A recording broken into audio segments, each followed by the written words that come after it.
I thought I was the smart one. I thought I'd learned from other men's mistakes. But Arianne, she made it feel real. $38,000 later, I still don't know who she really was. I just know I wasn't the only one.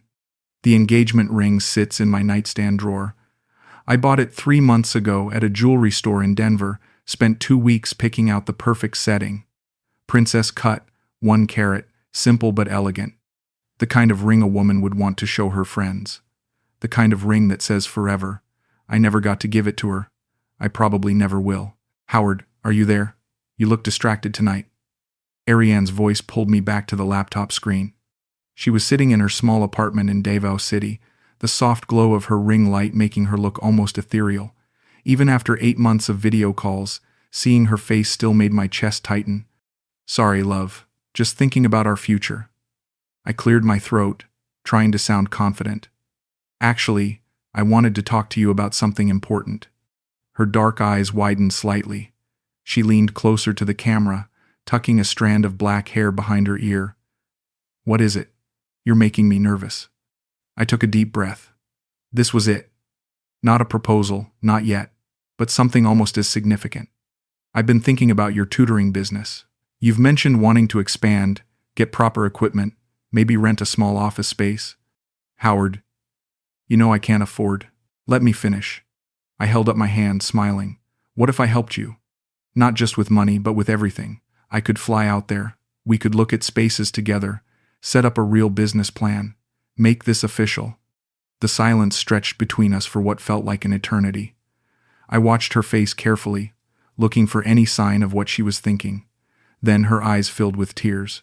You would do that for me? Her voice cracked. You would really do that? Of course I would. You're brilliant at what you do, Arianne. You help people learn English, you change their lives. You deserve to have a real business. Not just these scattered online clients. She covered her face with her hands, and I could see her shoulders shaking. When she looked up, tears were streaming down her cheeks. No one has ever believed in me like this. Not my family, not my friends. No one. My heart ached seeing her cry. Hey, don't cry. This is supposed to be good news. It is good news. It's the best news. She wiped her eyes with the back of her hand.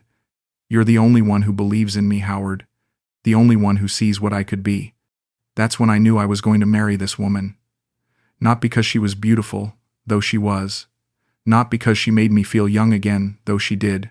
But because in that moment, I saw something real in her eyes. Something that felt like love. We met on a language exchange app 6 months earlier. I downloaded it on a whim, thinking maybe I'd learn some basic Tagalog before my retirement trip to the Philippines. I never expected to find her. Arianne was teaching English to Korean students, practicing her conversation skills with native speakers.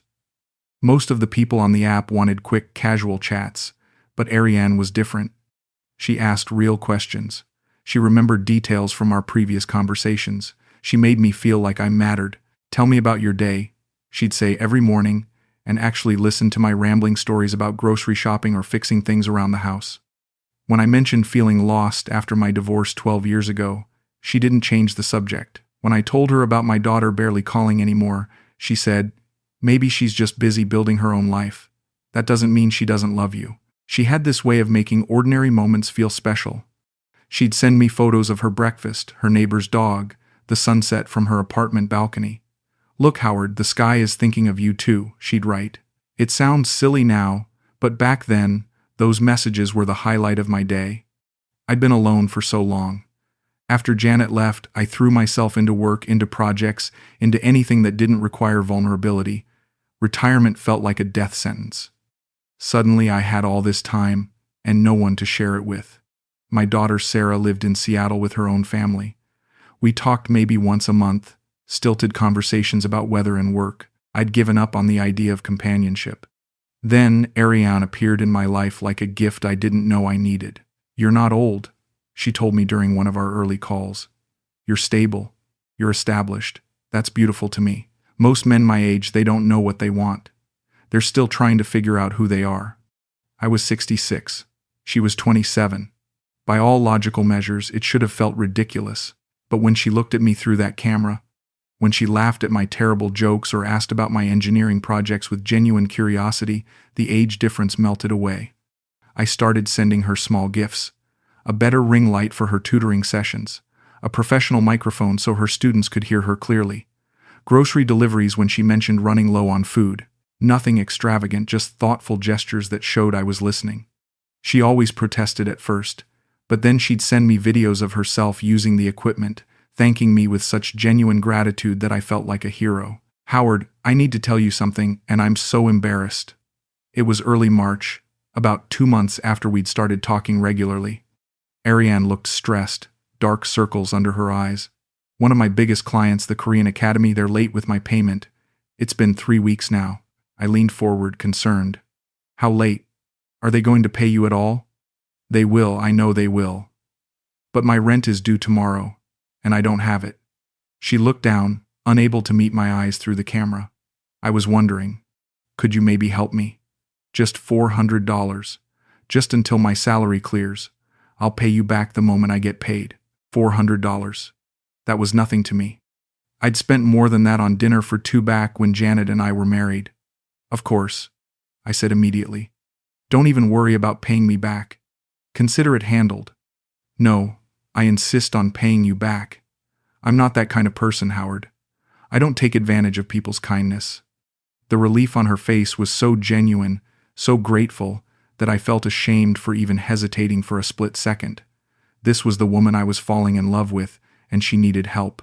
What kind of man would I be if I didn't step up? That first request opened a door I didn't realize I was walking through. Over the next 2 months, there were other emergencies. Groceries when her refrigerator broke down, tuition money for her cousin who was trying to finish nursing school, a doctor's bill when her mother had chest pains and needed tests. Each time Arianne was mortified to ask. Each time, she promised to pay me back. Each time, I sent the money without question. I told myself these were just temporary setbacks. Everyone goes through rough patches. I thought about all the times in my life when unexpected expenses had hit me hard. The difference was, I'd had savings, insurance, family support. Arianne was navigating life in a developing country without any safety net except me, and the truth was, I liked being needed. I liked being the solution to her problems. When she sent me a photo of herself crying happy tears because I'd covered her cousin's tuition, I felt more useful than I had in years. When she called me her guardian angel, I finally understood what my purpose was supposed to be. She wasn't just taking my money and disappearing. She was still there every morning with her bright smile and her stories about her students. She remembered my doctor's appointments and asked about my back pain. When I told her I'd been thinking about getting a dog, she spent an hour researching the best breeds for seniors and sent me articles. This wasn't some cold, transactional relationship. This was love.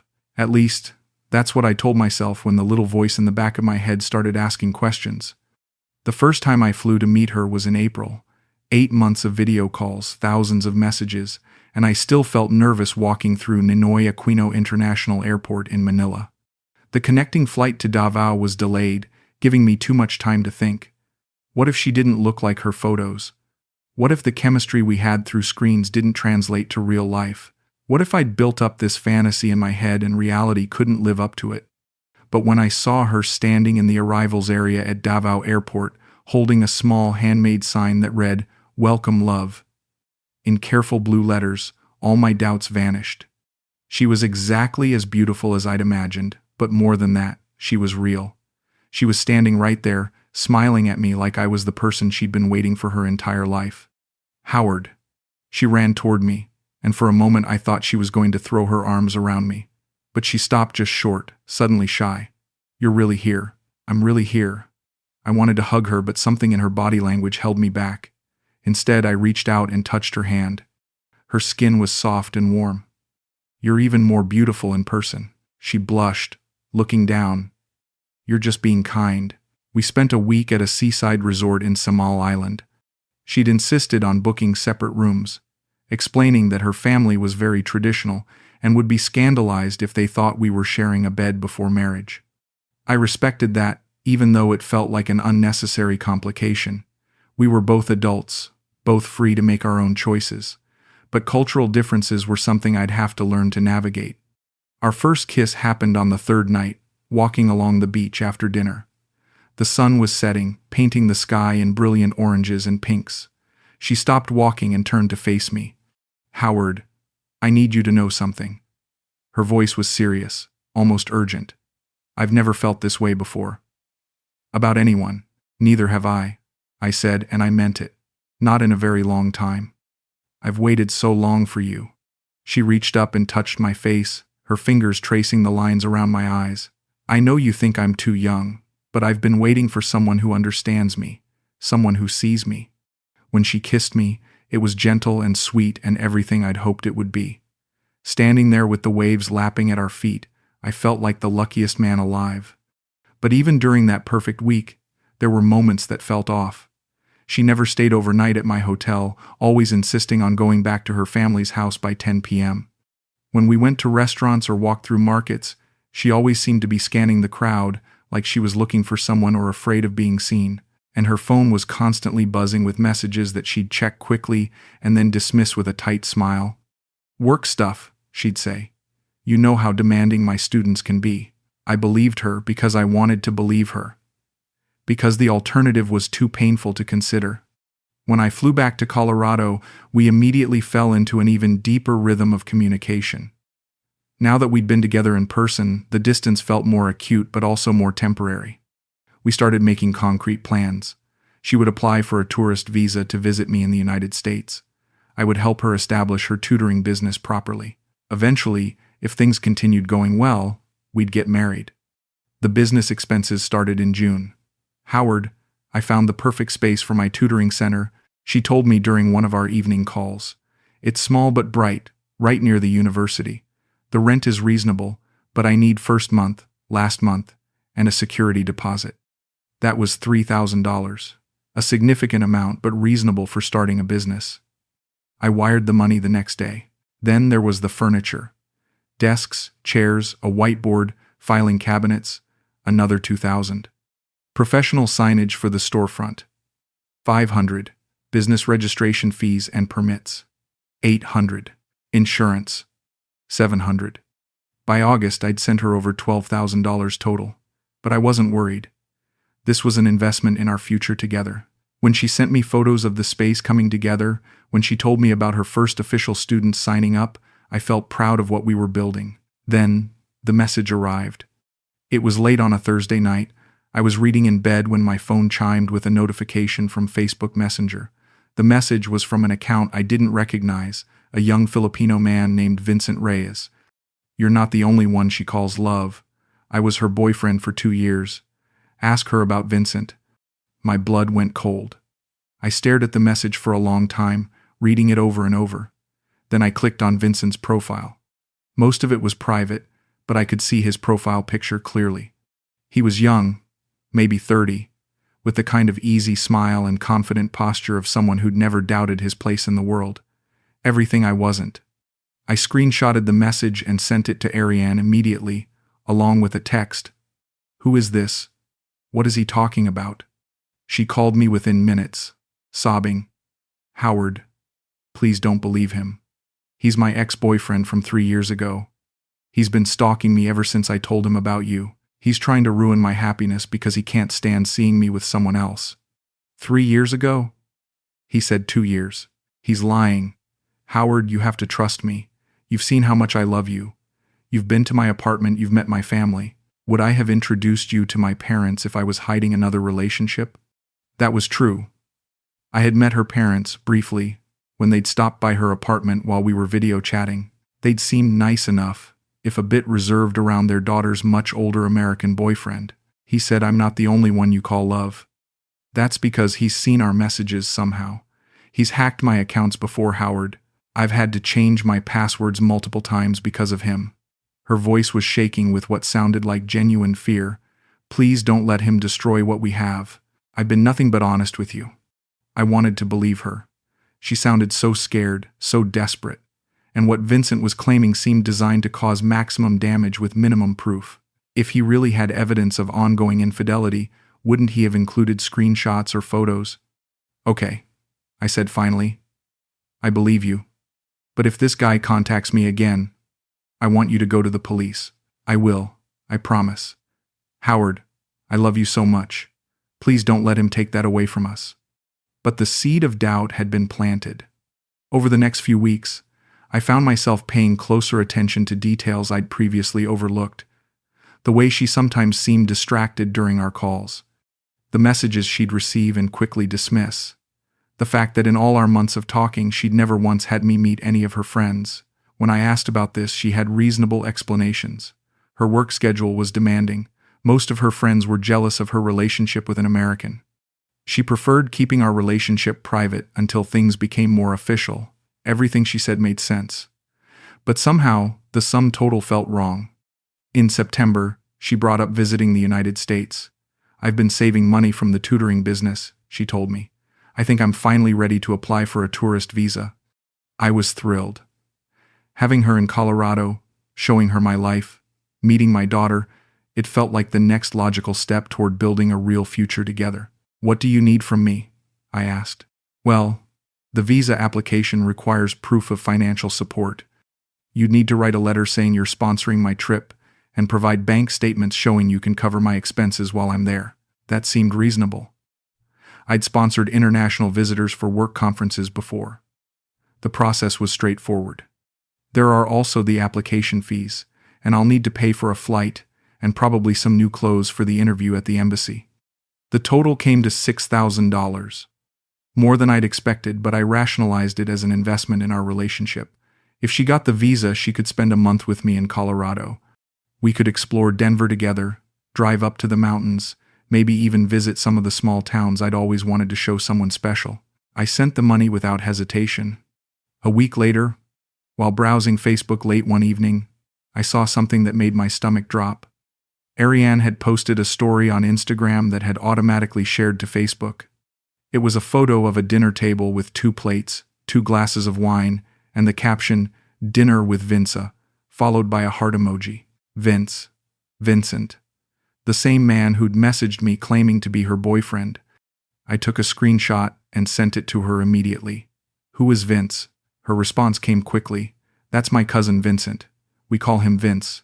He was helping me with my visa paperwork and took me to dinner to celebrate. Cousin. That made sense. Filipino families were close-knit, and it wouldn't be unusual for a cousin to help with something as important as a visa application. But the heart emoji seemed inappropriate for a family dinner. And why hadn't she mentioned having dinner with anyone? You didn't mention having dinner with family tonight. It was last minute. He called while I was walking home from work and said he wanted to treat me. I didn't think it was important enough to text you about. I stared at her response for a long time. It felt like the truth, but it also felt like a lie. The problem was, I had no way to tell the difference anymore.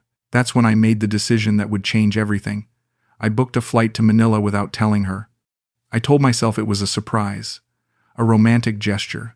She'd be so happy to see me unexpectedly. We could work on her visa application together, maybe even move up our timeline for making things official. But deep down, I knew I was going there to find out the truth.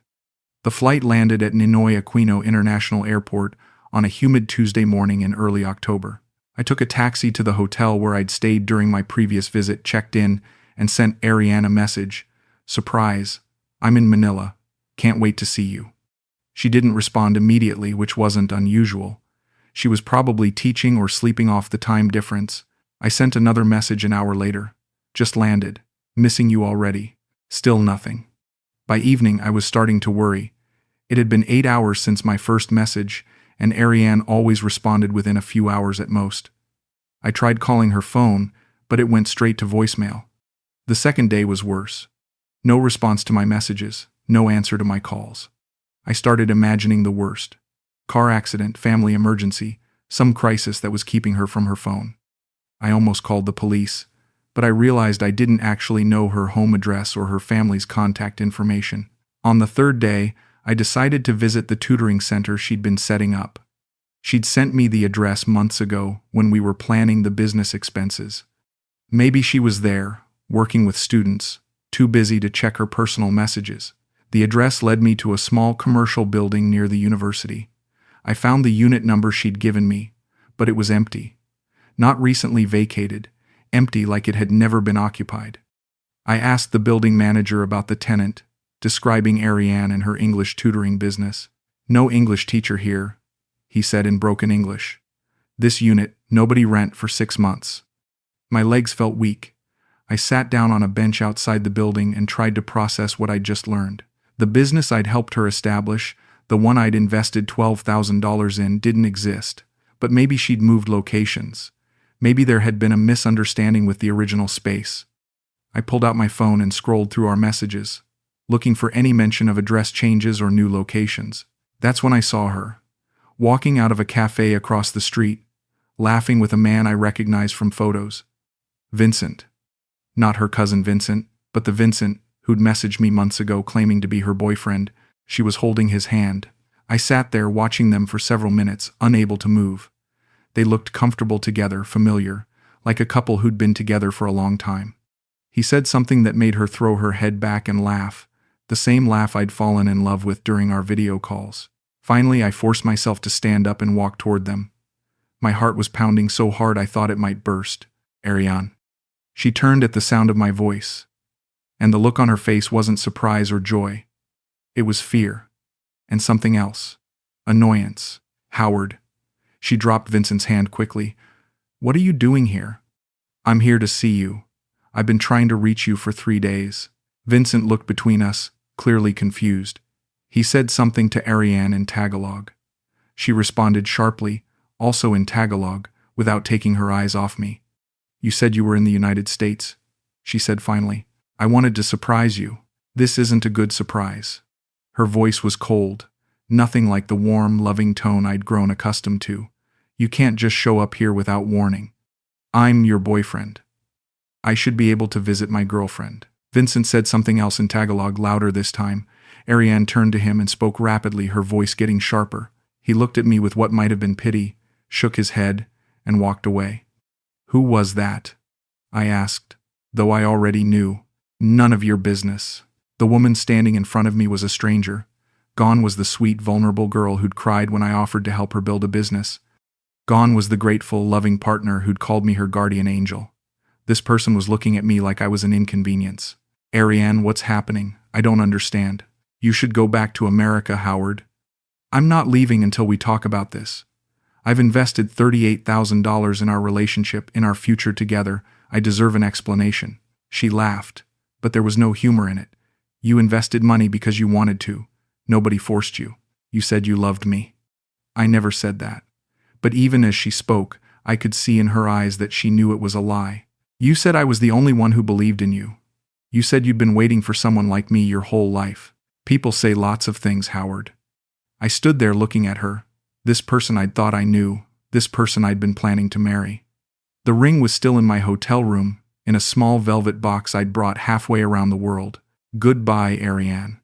She didn't respond. She just turned and walked away, back toward the cafe where Vincent was waiting. I spent 2 more days in Manila, mostly in my hotel room. I couldn't bring myself to explore the city or do any of the touristy things I'd planned. Instead, I sat on the bed and went through every message we'd ever exchanged, every photo she'd sent, every video call we'd shared. Looking back with clear eyes, I could see the patterns I'd missed. How she'd always steered conversations away from her personal life. How she'd never been available for spontaneous calls. How her requests for money had gradually increased in frequency and amount. How she'd always had ready explanations for everything.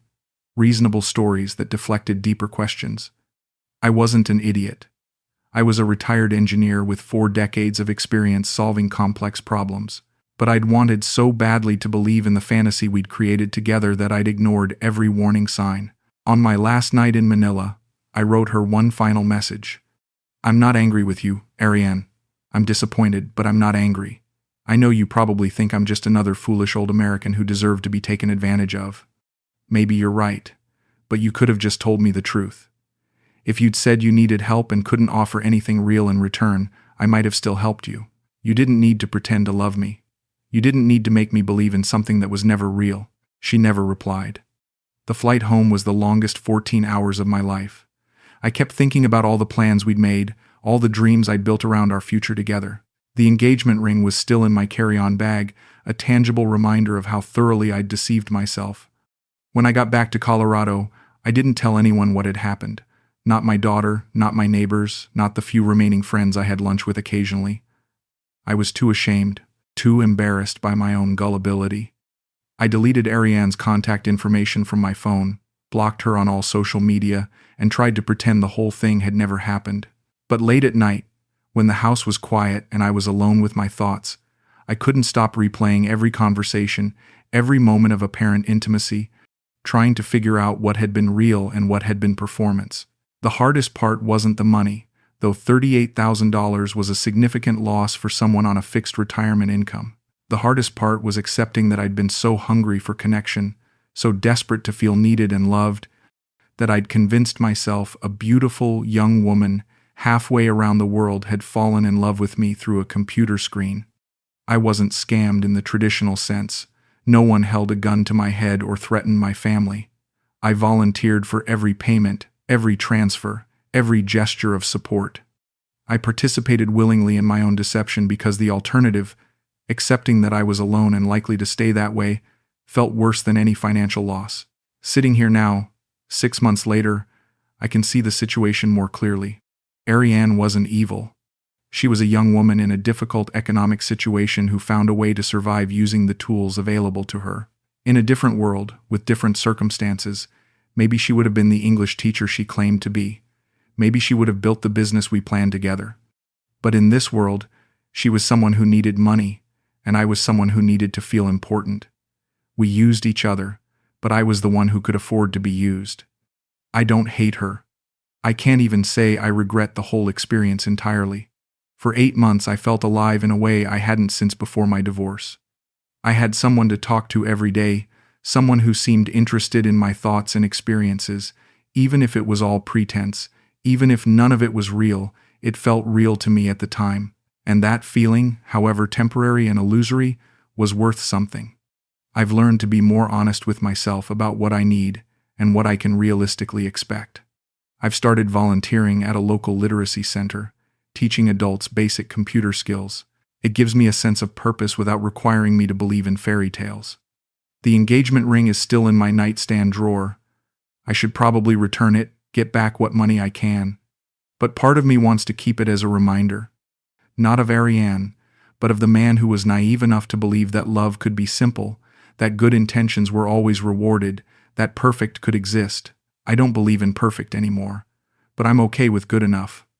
I'm okay with real, even when real means lonely. I'm okay with being a 66-year-old retired engineer from Colorado who learned an expensive lesson about the difference between what we want to be true and what actually is true. Maybe that's enough. Maybe that has to be enough.